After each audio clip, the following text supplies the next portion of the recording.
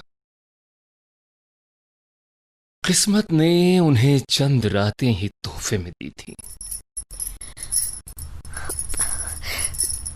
दरवाजा बंद कर दो, हमारी खुशियों की आवाज किसी कान में ना पड़ जाए। ठीक है, कर दो दरवाजा बंद। कर दिया। सुनो, पहले कोई नई रुबाई सुनाओ ना। वो जाम जो ताजा जवानी दे दे, वो जाम जो ताजा जवानी दे दे, उस जाम को भर के यारे जानी दे दे। ला जल्द के है एक धोखा ये दुनिया सारी, ला जल्द के है एक धोखा ये दुनिया सारी, हो जाएगी खत्म ये कहानी दे दे। वो जाम जो ताजा जवानी दे दे, उस जाम को भर के यारे जानी दे दे। बाबा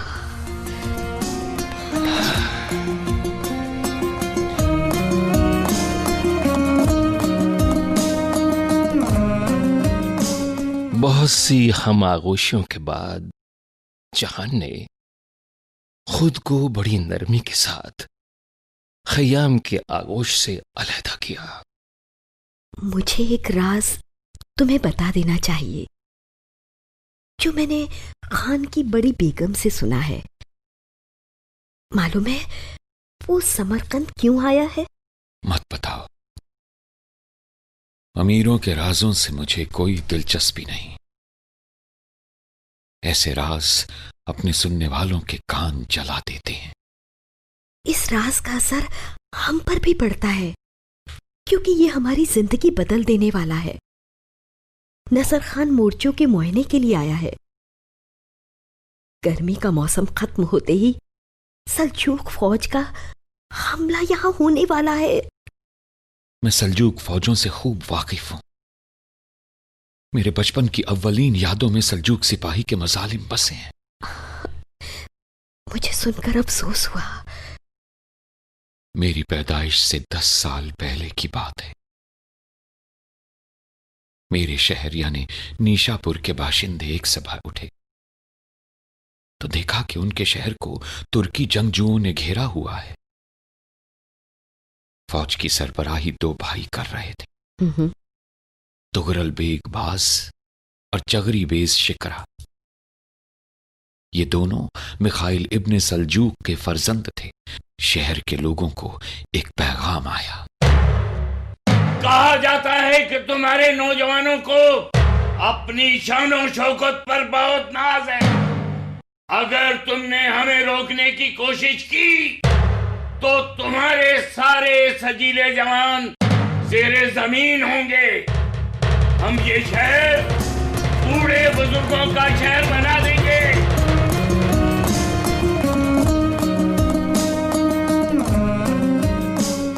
शहर के लोगों ने हमला आवर फौज से वादा लिया कि वो लोग शहरियों को कोई नुकसान नहीं पहुंचाएंगे और शहर के दरवाजे खोल दिए। लेकिन एक वादे के वादों का क्या भरोसा। उन्हें लड़ना चाहिए था। हां बिल्कुल। जब लश्कर शहर में दाखिल हुआ तो बड़ा भाई शिकरा बेग अपनी फौज को सड़कों और बाजारों में खुले बंदों छोड़ देना चाहता था कि जो चाहो करो। छोटा तुगरल माह रमजान का एहतराम करना चाहता था क्योंकि रोजों के दौरान एक इस्लामी शहर में कत्लो गारत गरी हराम थी। शिकरा थोड़ी देर के लिए छोटे भाई की दलील मान गया और चारों नाचार उस वक्त का इंतजार करने लगा जब रमजान खत्म होगा और उसकी फौज की ईद होगी। जब शहर वालों को भाइयों की बहस की हवा लगी और एहसास हुआ कि ईद के दिन से औरतों से जना बिल जब्र और मर्दों का कत्लेआम होने वाला है, तो बस यहीं से खौफ अजीम की इब्तिदा हुई। जिना बिल जब्र से ज्यादा हतकामेज उसकी नागुजीरियत का एहसास है। यानी हर औरत बाइस जिल्लत इंतजार में मुब्तला थी और मर्द मरने के लिए। दुकानें खाली हो गईं, मर्द कहीं जा छुपे और उनकी बीवी बेटी ने उन्हें अपनी बेचारगी का मातम करते देखा। क्या करें, कैसे फरार हों, किस राह से जाएं? जालिम हर तरफ दनदनाते फिर रहे थे। वो मुसलसल पिए हुए होते और भयानक मजालिम की उम्मीद में दीवाने हो रहे थे। खुदा ने इंसान को बनाकर एक अजीम गलती की है। क्या रमजान में हर शख्स रोजों के खत्म होने और ईद की आमद की ख्वाहिश नहीं करता? पर उस साल वो चाहते थे कि रोजे कभी खत्म ही ना हो, ईद कभी ना आए। जब ईद का चांद नजर आया तो ना कोई खुश हुआ ना मुस्कुराया। पूरा का पूरा शहर ही कुर्बानी का बकरा था। चांद रात जब भले लोगों की हर उम्मीद पूरी होती है, शबे अजाब थी। हजारों खानदानों ने मस्जिदों और औलियाओं की दरगाहों की मुश्तबा अमान में आंसू बहाए और दुआएं मांगी। उस वक्त किले के अंदर दोनों सल्जूक भाइयों के दरमियान जबरदस्त बहस जारी थी। मेरी फौज को महीनों से तनख्वाह नहीं मिली। वो सिर्फ इसलिए लड़ने के लिए आमादा हुए थे कि हम इस मालदार और खूबसूरत औरतों के शहर को उन्हें लूटने देंगे। मैं उन्हें और रोकूंगा तो वो बगावत कर देंगे। लेकिन हमने खुदा का नाम लेकर इस शहर के लोगों से एक वायदा किया था। अभी कब्जे के लिए बहुतेरे शहर बाकी हैं। इस्फहान, शिराज, री, तबरेज और उनसे आगे दूसरे। अगर हम निशापुर के हथियार डालने पर अपने वायदे के बावजूद लूट बचाते हैं तो फिर कोई और दरवाजा हमारे लिए नहीं खुलेगा।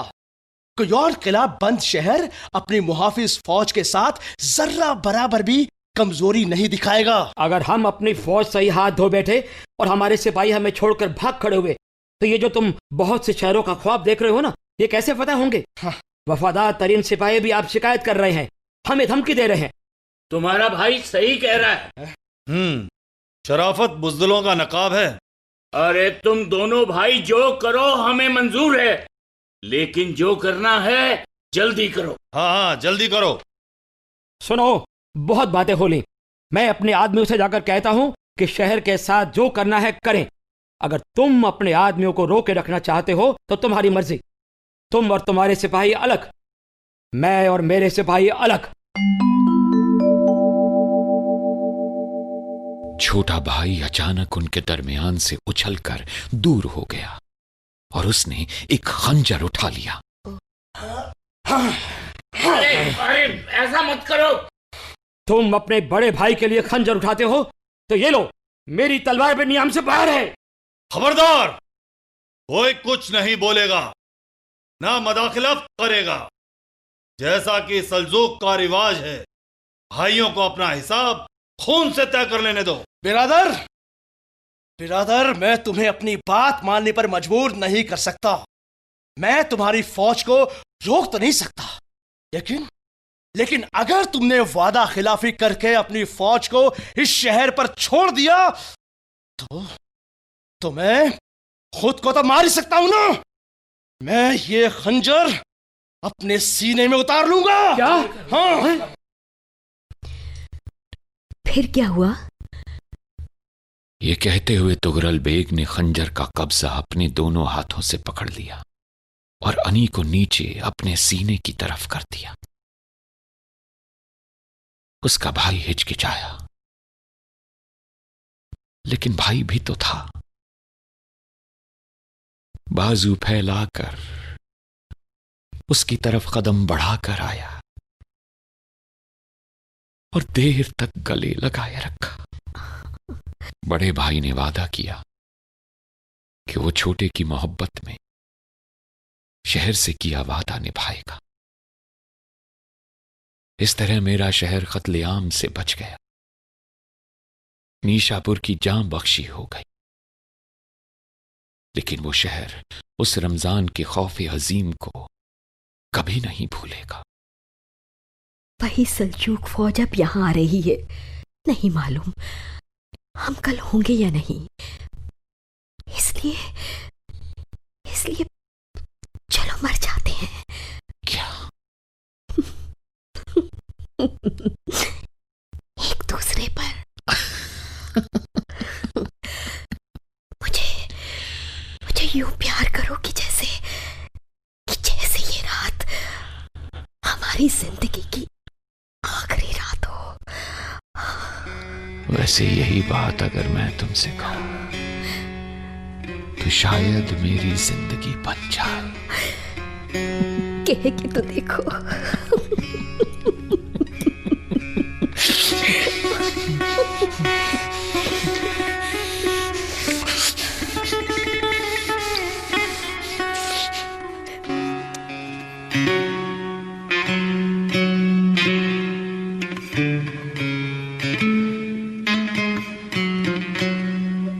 सल्जूक फौज ने जंग जीत ली, लेकिन शहर के लोगों के साथ कोई जुल्म या ज्यादती नहीं हुई। सुल्तान जलालुद्दीन मलिक शाह सल्जूक ने उमर खय्याम को दावत दी कि वह अहम साइंसदानों को इकट्ठा करे और एक साइंसी तजुर्बागाह कायम करे। सल्जूकी हुक्मरानों के दौर में उमर खय्याम ने बतौर शायर गैर मामूली शोहरत हासिल की। जब 14 अप्रैल 1921 की शब तारीख में मशहूर जहाज टाइटैनिक गर्क हुआ तो उसकी सबसे कीमती चीज एक किताब थी। उमर खय्याम दानाए ईरान और तूरान और बकिया जहान की रुबाइयात का इकलौता मुकम्मल नुस्खा ये थी उस किताब की गुमशुदा दास्तान।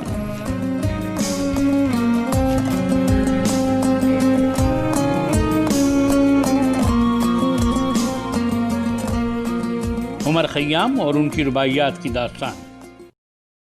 उमर खय्याम चमनजार के तहत सामईन आप सुन रहे थे जनाब दानिश इकबाल का तरतीब दिया हुआ ये ड्रामा।